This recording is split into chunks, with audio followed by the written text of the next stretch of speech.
we have an update of stuff that we talked about last week when it comes to SCOTUS. And this is important. This is democracy breaking levels of important.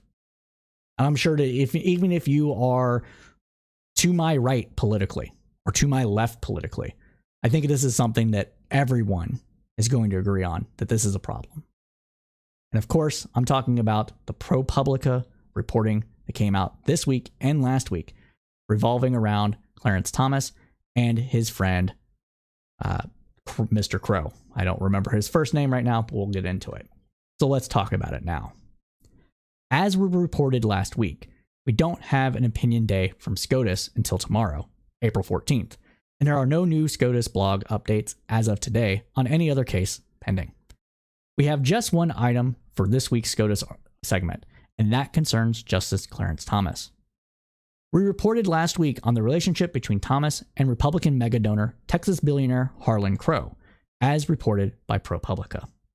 That report detailed decades of private jet travel, yachting excursions, and weeks at Crow's private resort, which has drawn intense public scrutiny, much of it focusing on the Supreme Court's failure to adopt an ethics code of its own.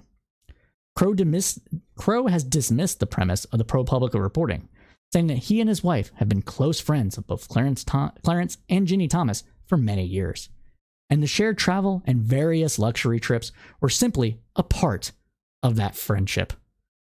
Sure, buddy, we really believe you.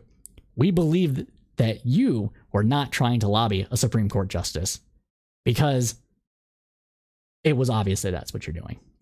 The fervor eventually shook loose a response from Thomas, who implausibly explained that, quote, "Early in my tenure at the court, I sought guidance from colleagues and was advised that this sort of personal hospitality was not reportable." Okay.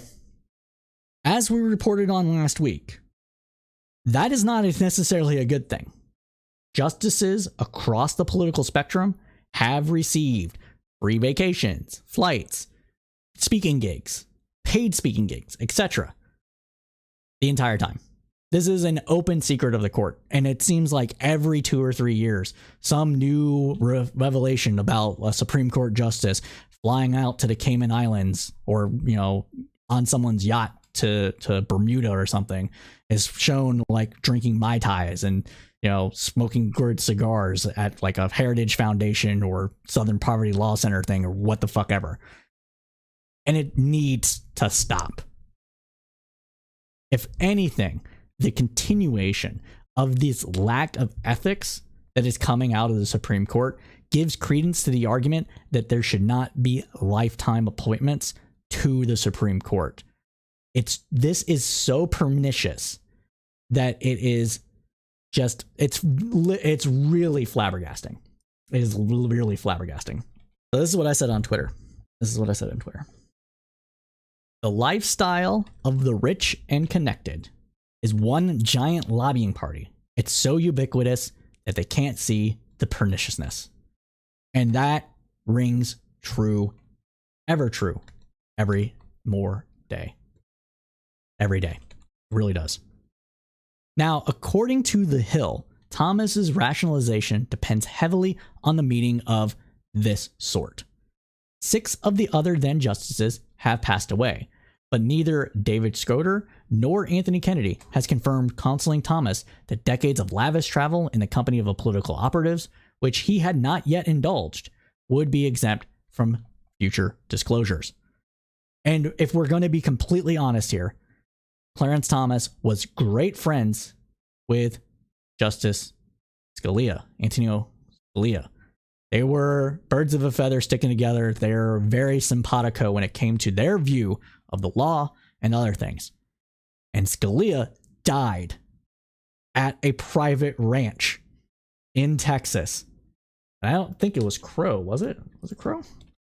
Scalia dies private ranch owned by. A few hours later, he was John Poindexter, owner. Yeah, so it was at John Poindexter, owner of the Kilbro Creek Ranch Resort, where Scalia had gathered for a weekend retreat. It was a private retreat put on by donors. So I'm 100% convinced that it was Scalia that told him this was fine. Let's continue on though. So this week, ProPublica, great organization. Definitely should give them money if you have extra money to give to anybody that does journalism. They do real journalism. Reported on a direct financial transactions between Thomas and Crow, a revelation that cast their relationship in a new light. In 2014, one of Crow's companies purchased a string of properties on a quiet residential street in Savannah, Georgia. Crow is a real estate magnate, so the purchase of an old single-story home and 2 vacant lots down the road isn't in and of itself remarkable. What made it noteworthy, though, were the people on the other side of the deal. Supreme Court Justice Clarence Thomas and his relatives. This transaction marks the first known instance of money flowing from the Republican megadonor to the Supreme Court Justice, to Thomas. This is ridiculous. I can't stand this. It is, if this is not corruption, if this is not pernicious, if the Supreme Court doesn't consider this stuff unethical, they'll think nothing of it at all. They don't know what ethical means. They're so out of touch with what regular people think is and is not right and moral that I don't know if they should even be on the bench.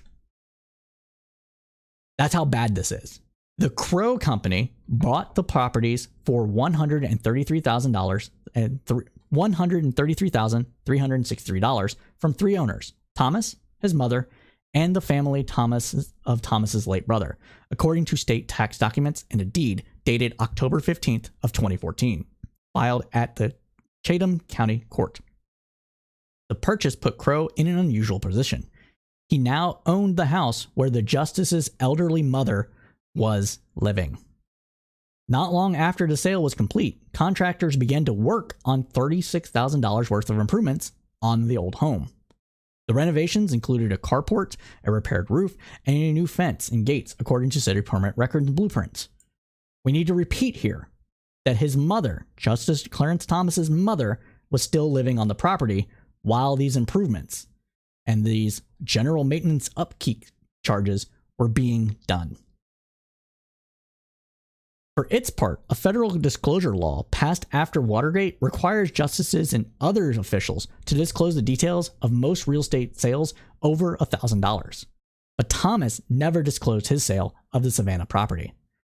That appears to be in violation of the law, 4 ethics law experts told ProPublica.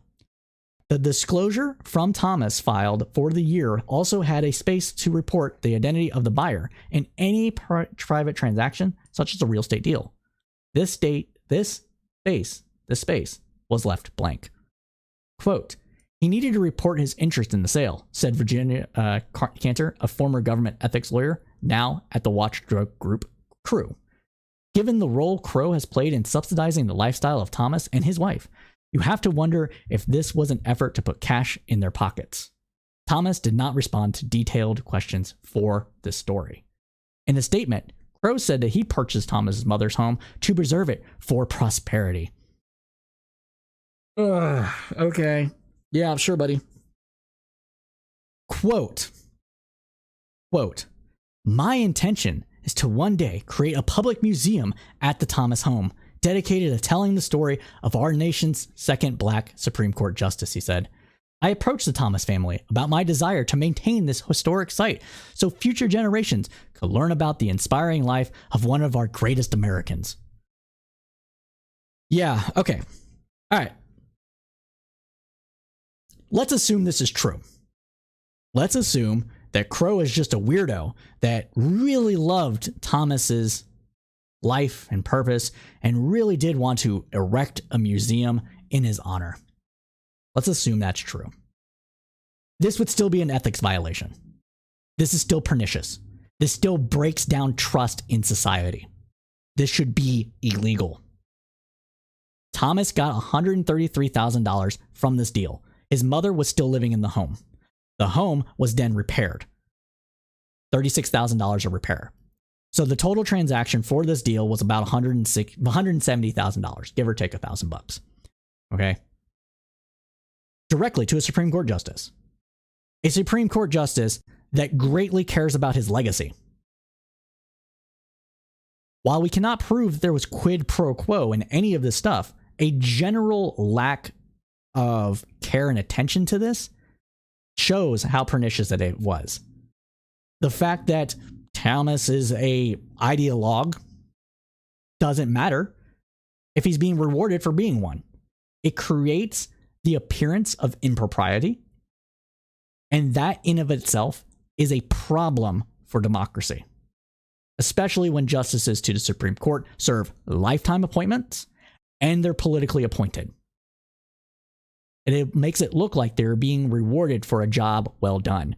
And regardless of what anybody tells you, it does influence behavior because you are being given these things for the work that you're doing. And so you're going to likely, more than often than not, continue doing that same work, even if you would have had in other circumstances, changed your mind.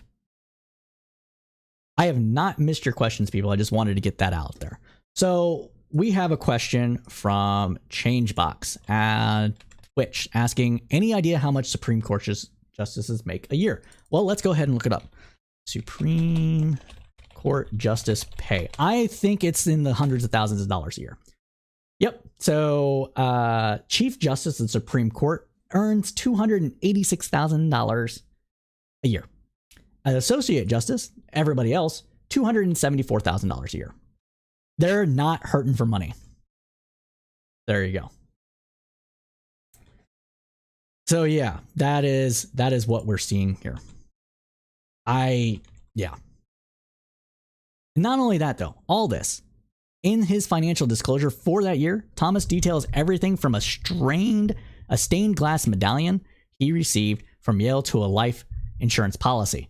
But he did not disclose the sale to Crow.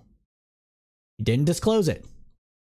He disclosed other ridiculous stuff, stained glass medallions and a life insurance policy. But not this. Yeah, not this. And Changebox, yes. So this is an important thing too. So you can see how hard it is for them to get by without taking bribes.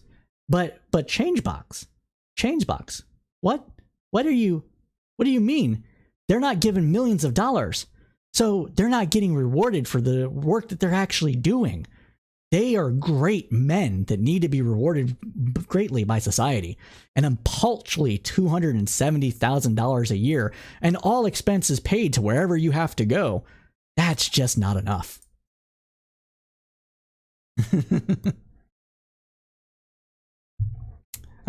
So yeah.